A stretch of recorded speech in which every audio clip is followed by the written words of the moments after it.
ప్రజలంటే విలువ అంతకన్నా లేదు. అది వాళ్ళే ప్రూవ్ చేసుకున్నారు. మరి వీళ్ళు ఎట్లా చెప్తారు? నేను ఎక్కడ జగన్మోహన్ రెడ్డి గారు కనిపించారా? నాకైతే కనపడలా. ఆయన ఎక్కడ జెండా కూడా ఎగరేయలేదండి. కనీసం మహాత్మా గాంధీకి దండం, అంబేద్కర్ కి దండం కూడా పెట్టలేదు.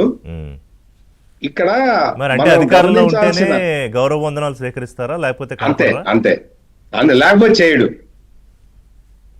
ఇది ఇక్కడ ఆంధ్రప్రదేశ్ లో జరుగుతున్న ఈ రాజకీయాలు ఇవన్నీ కూడా చూస్తే అండి, మొత్తం ప్రజలు కొంచెం ఇబ్బందిగా ఉన్నారు. ఎందుకు అంటే ఇన్ని అరాచకాలు చేసిన వైసీపీ వాళ్ళని ఇంకా శిక్షించట్లేదు ఏంటి అని చెప్పి మొత్తం తెలుగుదేశం పార్టీ కార్యకర్తలే కాదు, మొత్తం ఆ రాష్ట్ర ప్రజలందరూ ఎదురు చూస్తున్నారు. ఇంకా శిక్షించట్లేదు ఏంటి, ఇంకా పట్టుకోవట్లేదు ఏంటి, వీళ్ళందరినీ ఎందుకు బయటకు వదులుతున్నారు, వీళ్ళు ఇంత విచ్చలవిడిగా మాట్లాడుతున్నా కానీ ప్రభుత్వం చూస్తూ ఊరుకుంటున్నది ఏంటి అని అంటున్నారు. ఇక్కడ అందరూ ఇప్పటి వరకు కేసుల్లో ఇరుక్కున్న వాళ్ళందరూ కూడా లేటెస్ట్ కేసుల్లో ఇరుక్కున్న వాళ్ళే. పాత కేసులకి ఇంకా ఇంకా అవి ఇంకా ముందరికి రాలేదు. ఎవరు తీసుకున్నా గాని వాళ్ళు అంటే వల్లభనేని వంశీ ఒక దళిత యువకుడిని కిడ్నాప్ చేసింది జగన్మోహన్ రెడ్డి ముఖ్యమంత్రిగా ఉన్నప్పుడు కాదు, కొత్తగా కూటమి ప్రభుత్వం వచ్చిన తర్వాత. అంటే ప్రతిదీ కూడా కోర్టు పర్యవేక్షణలో, కోర్టులు డైరెక్షన్ లో, కోర్టులు చెప్పినప్పుడే అరెస్ట్ చేస్తూ ఉన్నారు.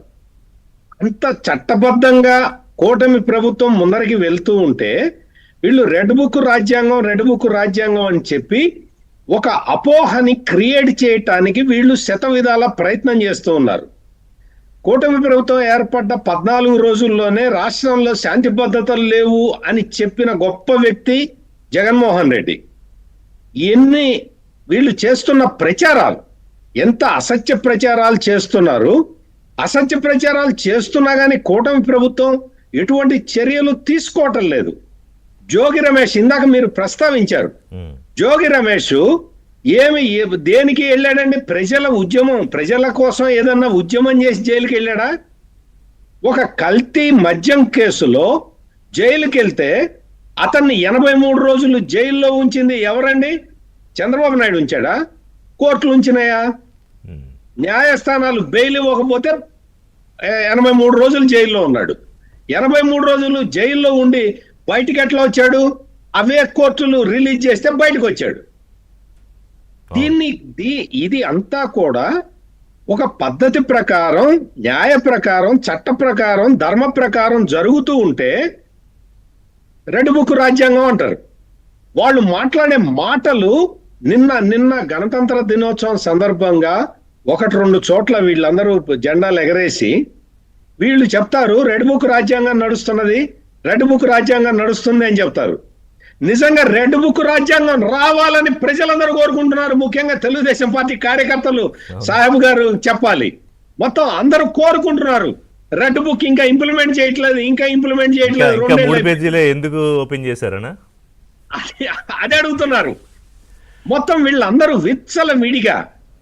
ఒకడు ఇందాక మీరు చెప్పారు, ఆ పోస్టర్ కి మేకని కట్ చేసి దాన్ని తీసి ఆ రక్తం రాస్తూ ఉంటే ఎట్లా ఏమనాలి వీళ్ళని?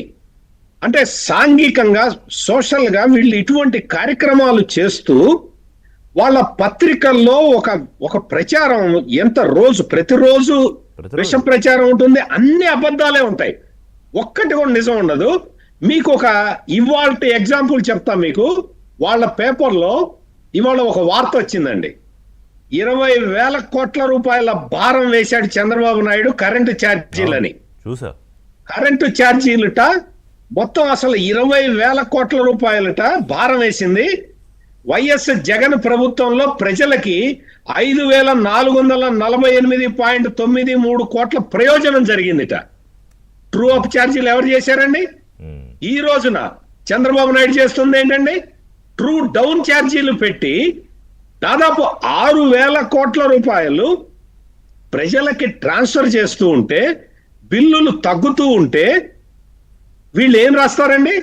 ఇట్లా 20,000 కోట్ల రూపాయల భారం అంటే తప్పుడు ప్రచారం చేసుకుంటూ, తప్పుడు వార్తలు ఇచ్చుకుంటూ, అంటే మీడియా ద్వారా ప్రజల్ని తప్పుగా ఇన్ఫ్లుయెన్స్ చేద్దామని చూసే వీళ్ళందరూ వీళ్ళు వచ్చి చెప్తారు, ఒక ప్రజాస్వామ్య సూత్రాలని వల్ల వేస్తూ ఉంటారు. ఎంత ఎంత దారుణం అంటే ట్రూ డౌన్ ఛార్జీలు అని చెప్పి మొత్తం కరెంటు బిల్లులు ఎట్ట తగ్గించాలా అని చూస్తుంటే మొత్తం 20,000 కోట్ల రూపాయల భారం అని చెప్పి రాసుకుంటున్నారు. ఇది ఒకటి చిన్న ఎగ్జాంపుల్ నేను చెప్పింది ఋషి గారు. ఇటువంటి ఎగ్జాంపుల్స్ 1,00,000 ఉంటాయి. ఆ పేపర్లో, వాళ్ళ పేపర్లో ప్రతిరోజు అబద్ధాలే ఉంటాయి. ఎవరైనా అంటే గవర్నమెంట్ నుంచి ఏదైనా రిజైండర్ వస్తే ఆ రిజైండర్ పబ్లిష్ చేస్తారు. మీకు తెలుసు, నాకు తెలుసు ఋషి గారు, జర్నలిస్టులుగా అది మన బాధ్యత. గవర్నమెంట్ ఏదైనా రిజైండర్ ఇస్తే అది వేయటం అనేది మన బాధ్యత.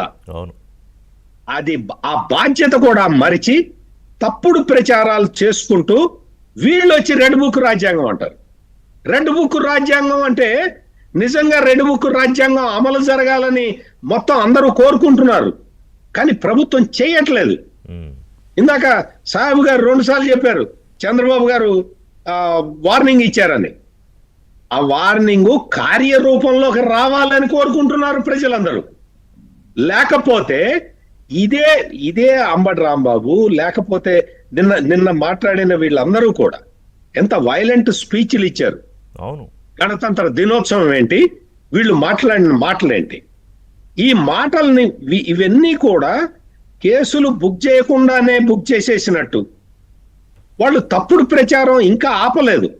సోషల్ మీడియాలో మీరు ట్విట్టర్ హ్యాండిల్స్ లో ఋషి గారు చాలా ఒక దాదాపుగా ఒక 10 ట్విట్టర్ హ్యాండిల్స్ ని దుబాయ్ నుంచి నడుపుతున్నారు ఋషి గారు. దుబాయ్ నుంచి అంటే వాళ్ళు భారతీయ చట్టానికి దొరకకుండా నేరాలు చేస్తున్నారు, తప్పుడు వార్తలు ప్రచారం చేస్తున్నారు. వాళ్ళ మీద యాక్షన్ తీసుకోవాలి అంటే వాళ్ళందరూ దుబాయ్ లో ఉంటారు, దుబాయ్ నుంచి ఆపరేట్ చేస్తున్నారు. ఇవన్నీ పెట్టుకొని తప్పుడు వార్తల్ని, తప్పుడు సమాచారాన్ని ప్రజల్లోకి పంపిస్తూ దొంగచాటు గెరిల్లా యుద్ధం చేస్తూ ఉన్నారు. తప్పుడు సమాచారంతో యుద్ధం చేస్తూ ఉన్నారు. అక్కడ కనిపించిన వాళ్ళు యుద్ధం చేస్తున్నారు, ఇక్కడ ఎదురుగుండా ఉండి పెద్ద పెద్ద సంస్థలు పెట్టుకుని అబద్ధపు సాక్షులు అని పెట్టుకోవాల్సింది నిజాలు రాస్తున్నట్టుగా రోజు బిల్డప్లు ఇస్తూ ఇప్పుడు అమరావతికి 5 లక్షల కోట్లు అనే కథనాలు, దాని మీద చర్చలు. అంటే అర్థం ఉండాలి కదా. ఇప్పుడు దాన్ని ఒక సెల్ఫ్ సస్టైన్డ్ క్యాపిటల్ గా, గ్రీన్ ఫీల్డ్ క్యాపిటల్ గా ఎలా అని ప్రతిసారి చెప్తున్నారు చంద్రబాబు నాయుడు చెప్తున్నారు, మనం ఋషి గారు. అమరావతికి ఎంత ఖర్చు పెడతామని బడ్జెట్ లో చెప్పారు, బడ్జెట్ లో చెప్పిన ప్రకారమే చేస్తూ ఉన్నారు. కేంద్ర ప్రభుత్వం వాళ్ళు ఉదారంగా ముందరకు వచ్చి అయ్యో ఈ రాష్ట్రానికి రాజధాని లేదు, అన్యాయం అయిపోతున్నది, ఈ దేశంలో అన్ని రాష్ట్రాలకి రాజధాని ఉంది, వీళ్ళు చెడగొట్టుకుంటున్నారు, వీళ్ళ అవకాశాలన్నీ కాలు రాసుకుంటున్నారని చెప్పి కేంద్ర ప్రభుత్వం ఉదారంగా వచ్చి సహాయం చేస్తే దాని మీద అది అప్పు అంటారు. నిర్మలా సీతారామన్ గారు కేంద్ర ఆర్థిక మంత్రి కన్నా వీళ్ళకి ఎక్కువ తెలుసా అండి? ఆమె చెప్పింది వీళ్ళకి ఇంగ్లీష్ లో చెప్తే అర్థం కాదని. వీళ్ళకి రాజ్యాంగం కన్నా వీళ్ళకి ఎక్కువ తెలుసు, కేంద్ర ప్రభుత్వం కన్నా ఎక్కువ తెలుసు, అసలు వ్యవస్థలన్నిటికన్నా కూడా వీళ్ళకి ఎక్కువ తెలుసు అని వాళ్ళ ఫీలింగ్. మేము కేంద్ర ప్రభుత్వం ఫైనాన్స్ సంస్థల నుంచి వాళ్ళు తెచ్చుకొని రాష్ట్రానికి డబ్బులు ఇస్తే ఆ డబ్బుల్ని ఖర్చు పెడుతూ ఉంటే నీకు 5 లక్షల కోట్లు ఎక్కడ కావాలి? నీకు 5 లక్షల కోట్లు ఎట్లా కావాలి? ఇటువంటివన్నీ కూడా అక్కడ చాలా బ్రిస్క్ గా జరుగుతూ ఉన్నది ఋషి గారు. మొత్తం అమరావతి కన్స్ట్రక్షన్ ఎంత బ్రిస్క్ గా ఉంది అంటే అసలు వరల్డ్ క్లాస్ ఇన్ఫ్రాస్ట్రక్చర్ అంతా అక్కడ దించుతూ ఉన్నారు. రాత్రి మగళ్ళు పనులు జరుగుతున్నాయి.